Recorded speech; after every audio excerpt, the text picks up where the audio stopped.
Imagine viver 85 anos completamente sozinho no deserto e sobreviver.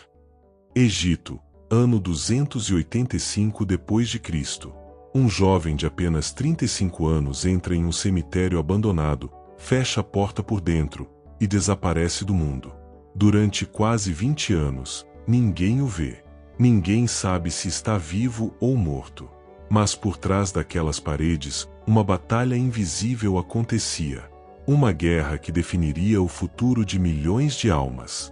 Esta é uma história real da Igreja Católica. Uma história que mudou para sempre a forma como entendemos o combate espiritual, a oração e o poder da cruz de Cristo. Não é lenda. Não é exagero. Foi testemunhada, documentada e escrita por um santo que conheceu este homem pessoalmente. Você já se perguntou como é ser atacado fisicamente por demônios? Como é resistir a tentações tão violentas que seu corpo é espancado até quase a morte? Como alguém consegue ver o futuro, profetizar heresias que ainda nem existiam e morrer aos 105 anos com o mesmo vigor de um jovem? Santo Antão do Egito é chamado de pai dos monges. Fundou o monaquismo cristão. Inspirou milhões. Mas poucos conhecem a verdade por trás dos 85 anos que ele passou no deserto. O que realmente aconteceu lá dentro? Como ele venceu? E por que até os imperadores romanos escreviam cartas pedindo seus conselhos? Neste vídeo, você vai descobrir a história completa de Santo Antão, desde o momento em que vendeu tudo aos 20 anos, até sua morte profética aos 105. Uma jornada de fé que vai te fazer repensar o que significa seguir Cristo radicalmente.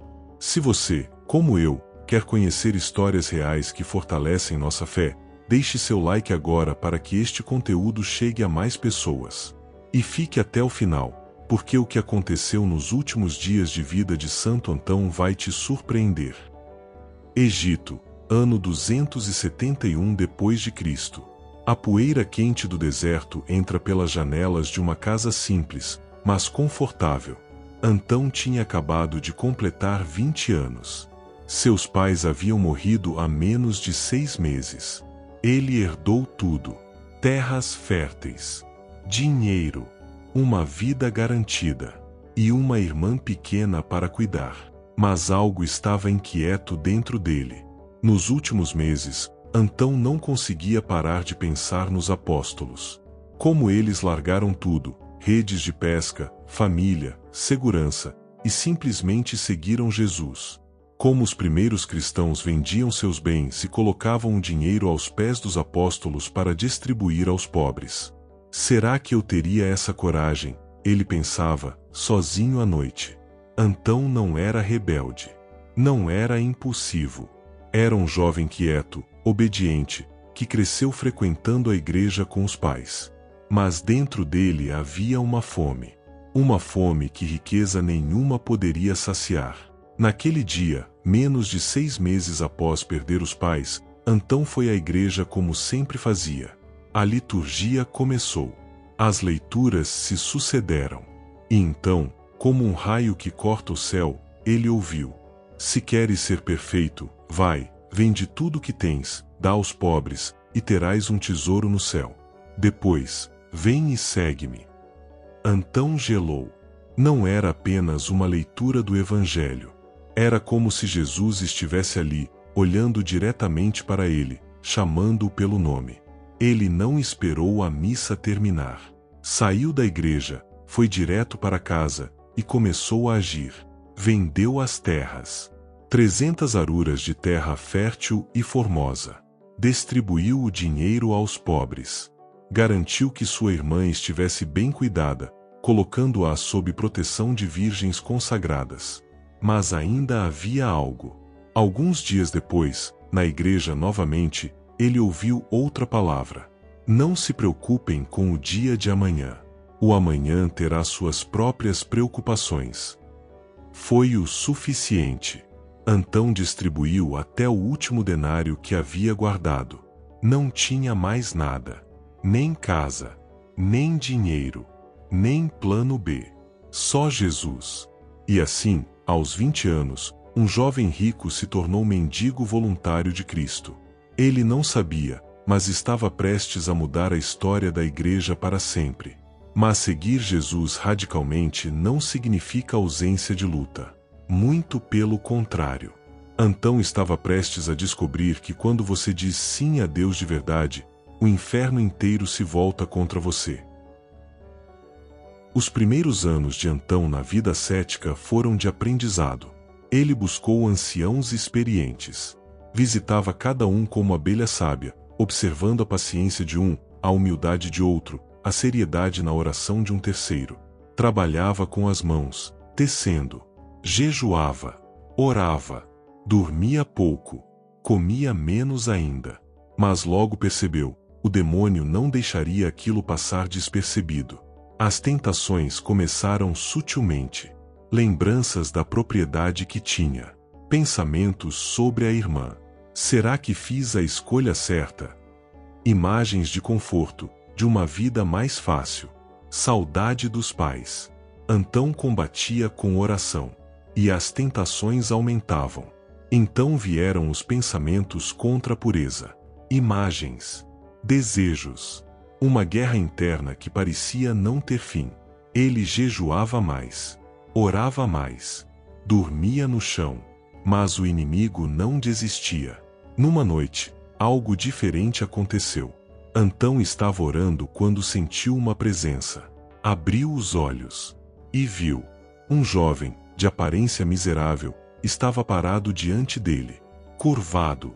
Derrotado. E o ser falou com voz humana. A muitos enganei. A muitos venci. Mas agora que te ataquei a ti, mostrei-me demasiadamente fraco. Antão, sem medo, perguntou: Quem és tu que me falas assim? A criatura respondeu com voz lastimosa: Sou o amante da fornicação. Minha missão é espreitar a juventude e seduzi-la. Eu sou aquele por cuja causa o profeta censura os decaídos. Fui eu que tanto te molestei, e tão frequentemente fui vencido por ti. Antão, cheio do Espírito Santo, declarou: És então inteiramente desprezível. És ruim em tua alma, e tão débil como um menino. Doravante já não me causas nenhuma preocupação, porque o Senhor está comigo. E o demônio desapareceu. Mas esta foi apenas a primeira vitória. Aos 35 anos, Antão sentiu um chamado ainda mais radical. Precisava ir mais fundo, mais longe, mais sozinho. Ele sabia de um lugar abandonado. Ninguém ia lá. Diziam que era mal assombrado. Um cemitério. Sepulcros vazios. Escuridão. Silêncio mortal. Antão entrou em uma das tumbas. Pediu a um amigo que fechasse a porta. E ficou lá dentro. Sozinho. O inferno inteiro se enfureceu. Naquela primeira noite, hordas de demônios vieram. Não em visões. Não em pensamentos. Fisicamente. Eles o espancaram com tanta violência que Antão caiu ao chão, sem fala, quase morto. Seu corpo estava coberto de feridas. A dor era insuportável. No dia seguinte, seu amigo trouxe pão. Abriu a porta. E encontrou Antão jogado no chão como um cadáver. Levou-o até a aldeia. As pessoas o velaram como se já estivesse morto. Mas à meia-noite, Antão despertou. E o que ele fez chocou a todos. Pediu ao amigo que o levasse de volta. De volta ao sepulcro. De volta à batalha. Seu corpo estava destroçado. Mas sua alma ardia. Ele entrou novamente. A porta foi fechada. E, deitado no chão por estar fraco demais para ficar de pé, Antão gritou em oração: Aqui estou eu, Antão, que não me acurvardo com teus golpes. E ainda que mais me des, nada me separará do amor de Cristo. E começou a cantar: Se um exército se acampar contra mim, meu coração não temerá. Os demônios voltaram. Dessa vez em formas monstruosas. Leões, ursos, serpentes, touros com chifres, lobos com presas expostas. Todos rugindo, ameaçando, avançando sobre ele. O lugar tremia como em terremoto. Mas Antão, mesmo ferido, manteve os olhos fixos no invisível. E disse: se tivessem poder sobre mim, bastaria que viesse um só de vocês. Mas o Senhor lhes tirou a força. Por isso se esforçam em me fazer perder o juízo com seu número. Isso é sinal de fraqueza. E então, de repente, o teto se abriu. Um raio de luz desceu. E todos os demônios desapareceram instantaneamente. Antão, respirando com dificuldade, olhou para cima e perguntou: onde estavas tu? Por que não apareceste no começo para deter minhas dores? E uma voz respondeu: Antão, eu estava aqui, mas esperava ver-te enquanto agias. E agora, porque aguentaste sem te renderes, serei sempre teu auxílio e te tornarei famoso em toda parte. Antão tinha 35 anos. E a guerra estava apenas começando. Depois das batalhas nos sepulcros, Antão compreendeu algo profundo. Deus o chamava para um isolamento ainda maior. Ele ouviu falar de um fortim abandonado no deserto. Um lugar distante do rio Nilo, infestado de serpentes, esquecido pelos homens. Ninguém se aproximava. Perfeito. Antão bloqueou a entrada. Armazenou pão para 6 meses. Encontrou uma fonte de água próxima. E desapareceu do mundo. Durante quase 20 anos, ninguém o viu. Apenas 2 vezes por ano, amigos jogavam pães pelo teto. E ouviam, do lado de fora, os sons da batalha espiritual que continuava lá dentro. Barulhos como de multidões furiosas. Gritos. Gemidos. Vozes que uivavam: sai de nosso domínio. Que vens fazer no deserto? Tu não aguentas nossa perseguição. Os que esperavam do lado de fora ficavam apavorados. Pensavam que havia homens lá dentro lutando com Antão. Mas quando espreitavam pelas frestas, não viam ninguém. Só Antão, de joelhos, orando, cantando salmos. Certa noite, os demônios apareceram novamente em forma de animais selvagens. Hienas do deserto saíram de suas tocas, rodearam o fortim e tentaram entrar. Abriam suas faces, mostravam presas, ameaçavam devorá-lo. Antão, sem medo, disse calmamente: se receberam poder para fazer isto contra mim, estou disposto a ser devorado.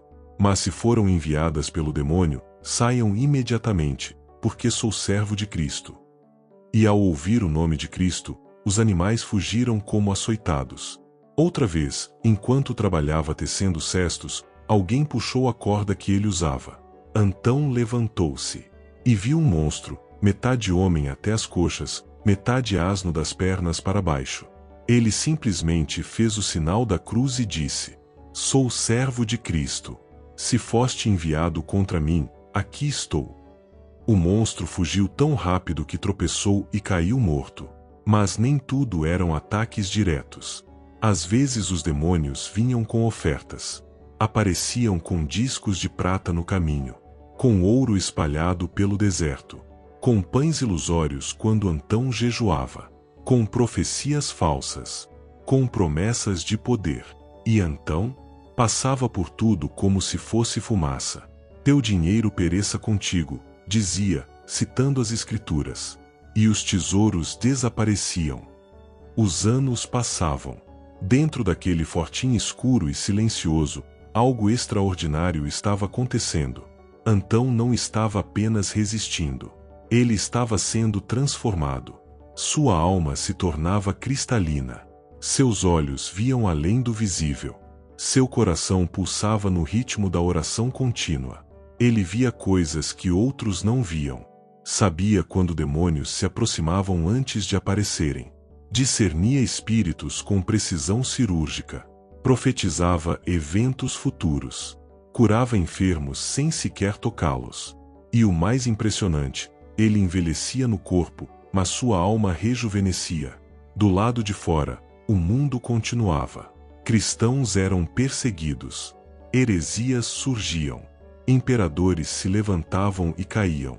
Mas Antão permanecia, firme, inabalável, escondido com Cristo em Deus. Até que, aos 55 anos, depois de quase 2 décadas de reclusão absoluta, algo aconteceu. Seus amigos foram até o fortim. Bateram na porta. Gritaram seu nome. Silêncio. Bateram novamente. Mais forte. E então, sem que ninguém entendesse como, a porta se abriu. Antão apareceu. E o que viram os deixou sem palavras. Ele não estava magro e desfigurado como esperavam. Não estava enlouquecido. Não tinha aparência de quem vivera 20 anos em privação extrema. Seu corpo tinha a mesma aparência de antes. Seus olhos brilhavam com claridade sobrenatural. Seu rosto irradiava paz profunda. Era como se tivesse saído não de uma prisão, mas de um santuário. Alguém perguntou como ele conseguira suportar. Antão sorriu e respondeu: "Não fui eu. Foi Cristo em mim. Ele nunca me abandonou, nem por um instante." A notícia se espalhou como fogo. O eremita saiu. Antão está vivo. E está transfigurado. Multidões começaram a procurá-lo. Queriam ver. Queriam aprender. Queriam seguir seus passos. E assim, contra sua própria vontade, Antão se tornou o que nunca planejou ser: pai espiritual de milhares. Fundador do monaquismo cristão. Mestre de uma geração inteira de santos. Mas ele não mudou. Continuou simples. Humilde. Preferindo a solidão. Porém agora, Deus tinha planos maiores para ele. E esses planos incluíam algo que Antão jamais imaginaria: enfrentar não apenas demônios no deserto, mas heresias que ameaçavam destruir a própria Igreja de Cristo.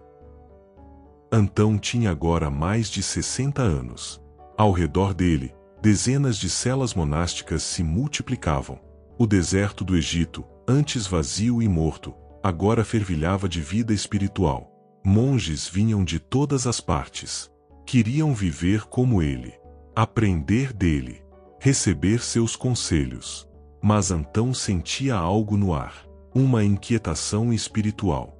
Como se uma tempestade estivesse se formando. E estava.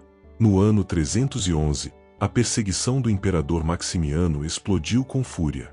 Cristãos eram arrastados para prisões. Torturados. Mortos. Antão, que passará décadas escondido no deserto, fez algo que ninguém esperava. Saiu. Foi direto para Alexandria, a grande cidade, o centro do perigo. Queria estar com os mártires. Servir os prisioneiros. Se possível, morrer com eles. Visitava as prisões. Levava comida. Consolava os que iam para a execução. Posicionava-se visivelmente no tribunal, desafiando as autoridades. O juiz, furioso, ordenou que nenhum monge aparecesse publicamente na cidade. Antão lavou suas roupas, vestiu-se de branco, e no dia seguinte colocou-se em lugar alto, visível a todos, à frente do tribunal. Estava pronto para o martírio. Mas Deus tinha outros planos. A perseguição passou. Antão não foi tocado. E foi nessa época, em Alexandria, que ele conheceu um jovem diácono de olhar intenso e mente brilhante. Seu nome, Atanásio. Os dois se tornaram amigos. Irmãos em Cristo. Aliados na fé. Porque logo uma ameaça ainda maior surgiria. Não de fora da igreja, mas de dentro. Uma heresia. Sutil. Sedutora. Perigosa. O arianismo. Um padre chamado Ário começou a ensinar que Jesus não era verdadeiramente Deus. Que o Filho de Deus foi criado. Que houve um tempo em que ele não existia. A heresia se espalhou como veneno. Bispos abraçaram o erro. Imperadores a apoiaram. A própria igreja parecia prestes a ser engolida. E foi nesse momento que Antão teve uma visão. Ele estava sentado, trabalhando em sua cela na montanha interior, quando de repente entrou em êxtase. Seu corpo ficou imóvel. Seus olhos fixos no vazio. Os monges ao redor ficaram assustados. Antão começou a tremer, a suar, a gemer profundamente. Quando voltou a si, estava chorando. "Filhos", disse com voz entrecortada, "seria melhor morrer antes que se suceda o que vi." Os monges insistiram. O que ele tinha visto? Antão, entre lágrimas, revelou: a ira está a ponto de golpear a igreja. Vi a mesa da casa do Senhor. E havia mulas em torno, rodeando-a por todas as partes, dando coices com seus cascos em tudo o que havia nela. Ouvi uma voz que dizia: meu altar será profanado. 2 anos depois, a profecia se cumpriu literalmente.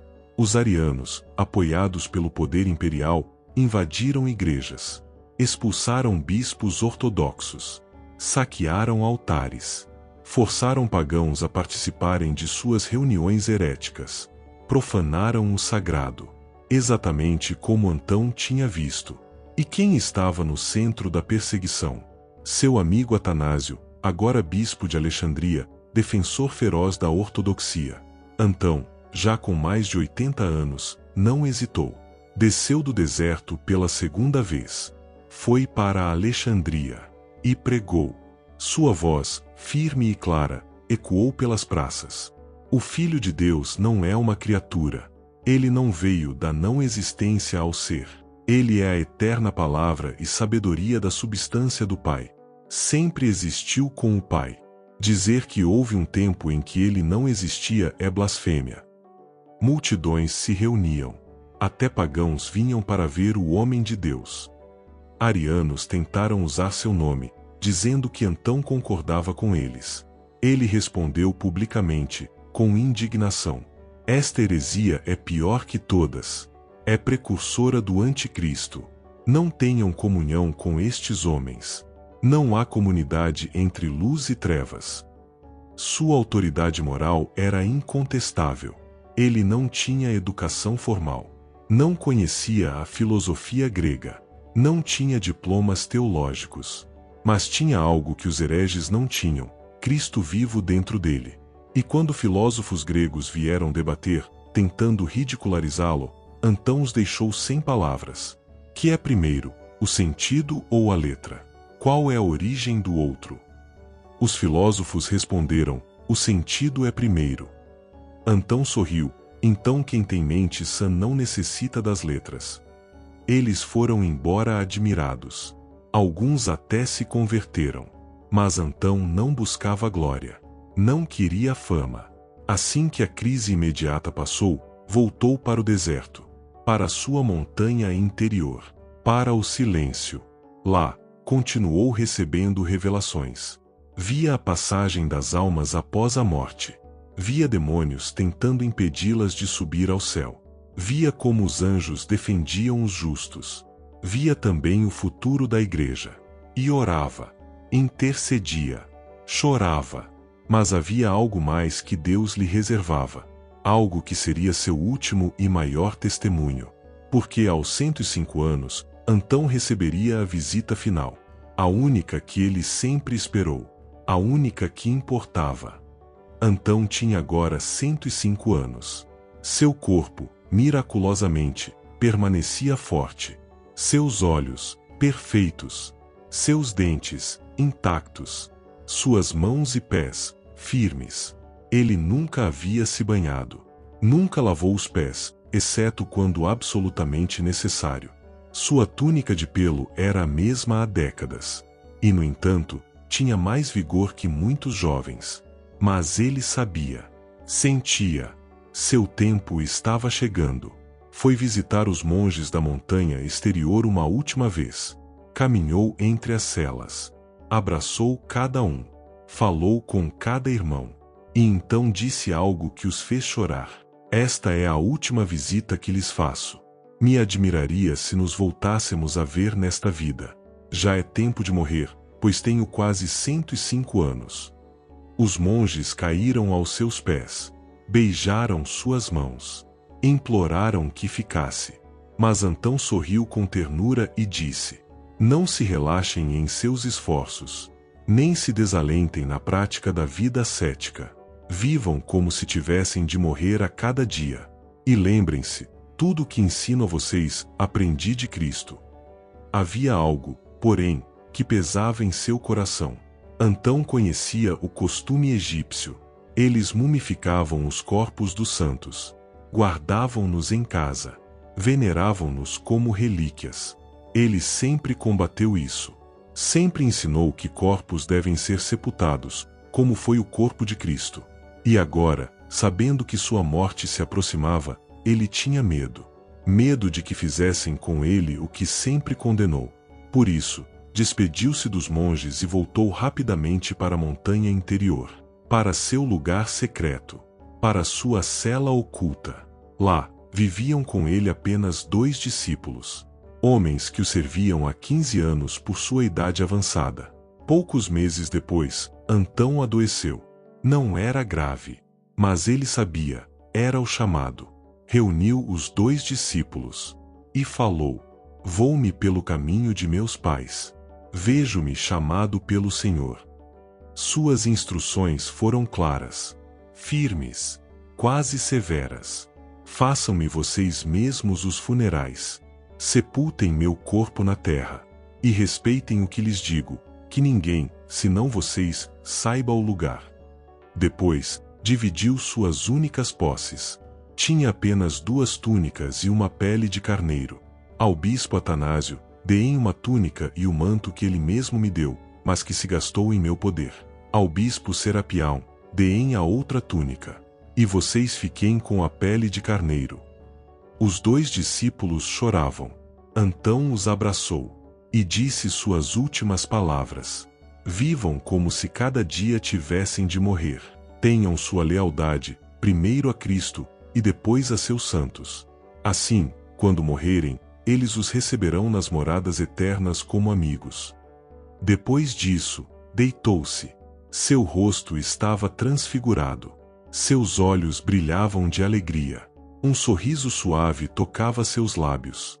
Os discípulos se aproximaram e viram que ele estava olhando para cima, fixamente, como se visse algo glorioso. Antão murmurou algo. Eles se inclinaram para ouvir. Vejo, amigos, vindos a meu encontro. E então, com paz absoluta, estendeu os pés. Seu rosto se iluminou ainda mais. E Santo Antão, o pai dos monges, o homem que venceu demônios por 85 anos, que viu o futuro, que fundou o monaquismo, que inspirou milhões, partiu. Simplesmente dormiu no Senhor. Os 2 discípulos, obedecendo suas ordens, prepararam o corpo, envolveram-no e o sepultaram ali mesmo, na montanha, em lugar secreto. Até hoje, ninguém sabe onde. Mas isso não importa, porque Antão não queria ser lembrado por relíquias. Queria ser lembrado por seu testemunho. E esse testemunho permanece. Quando Santo Atanásio recebeu a túnica de Antão, ele a guardou como tesouro. Não pelo tecido gasto, mas pelo que representava. Uma vida inteira entregue a Cristo. Atanásio escreveu então a biografia que você acabou de conhecer. E concluiu com estas palavras: Este foi Antão. Desde sua juventude até a idade tão avançada, conservou devoção inalterável. Nunca cedeu ao desejo de comida abundante. Nunca mudou de roupa por fraqueza. E, no entanto, sua saúde se manteve perfeita. Ele ganhou renome não por escritos, nem por sabedoria de palavras, mas só por seu serviço a Deus. E ainda que vivesse escondido em uma montanha, o Senhor o fez conhecido em Espanha, Gália, Roma e África. Porque Deus, em toda parte faz conhecidos os que o servem. 105 anos. 85 deles no deserto. Sozinho. Lutando. Orando. Vencendo. Santo Antão não tinha diplomas. Não escreveu livros teológicos. Não construiu catedrais. Mas mudou o mundo. Porque ele entendeu algo que muitos de nós esquecemos. Que seguir Cristo não é sobre conforto. É sobre cruz. Que a vida cristã não é ausência de batalha. É vitória na batalha. Que santidade não se mede por sucessos visíveis, mas por fidelidade invisível. Enquanto você assistiu este vídeo, algo em você se moveu. Eu sei. Porque a história de Antão não é apenas história. É um espelho. Ele nos mostra o que é possível quando dizemos sim a Deus sem reservas. Quando escolhemos Cristo acima de tudo. Quando enfrentamos nossos demônios internos com a única arma que funciona, a cruz. Você tem suas próprias batalhas. Eu sei que tem. Tentações que parecem impossíveis de vencer. Medos que paralisam. Vícios que aprisionam. Dúvidas que consomem. Mas Santo Antão nos ensina algo fundamental. Você não está sozinho nessa luta. Cristo está com você. Como esteve com Antão naquele sepulcro escuro. Como está com cada alma que o busca de verdade. E sabe o que é mais incrível? Antão não era especial por natureza. Era um jovem comum, que ouviu um chamado e respondeu. A pergunta não é se Deus está chamando você. A pergunta é, você vai responder? Se esta história tocou seu coração como tocou o meu. Se você quer conhecer mais vidas de santos que transformaram o mundo através da fé, deixe seu like agora. Porque histórias assim precisam alcançar mais pessoas. Precisam chegar a quem está lutando, a quem está duvidando, a quem está prestes a desistir. E me conta nos comentários, qual parte da vida de Santo Antão mais te impactou? Foi a coragem de vender tudo aos 20 anos? Foi a batalha nos sepulcros? Foram os 20 anos de solidão radical? Foi a profecia sobre a igreja? Ou foi a morte serena aos 105 anos, vendo amigos celestiais? Escreve aí embaixo. Quero saber. Quero ler cada comentário. E se você quer continuar conhecendo histórias reais de fé, coragem e santidade, se inscreve no canal e ativa o sininho. Porque toda semana eu trago histórias que a igreja preservou, mas que poucos conhecem. Compartilhe este vídeo com alguém que precisa ouvir isso hoje. Pode ser aquele amigo que está desanimado. Aquela prima que está afastada da fé. Aquele familiar que acha que santidade é impossível. Mostre para eles que não é. Santo Antão provou. E se um jovem de 20 anos, no deserto do Egito, há 1700 anos atrás, conseguiu vencer o inferno inteiro com nada além de fé em Cristo, você também consegue. Que Santo Antão, o pai dos monges, interceda por todos nós.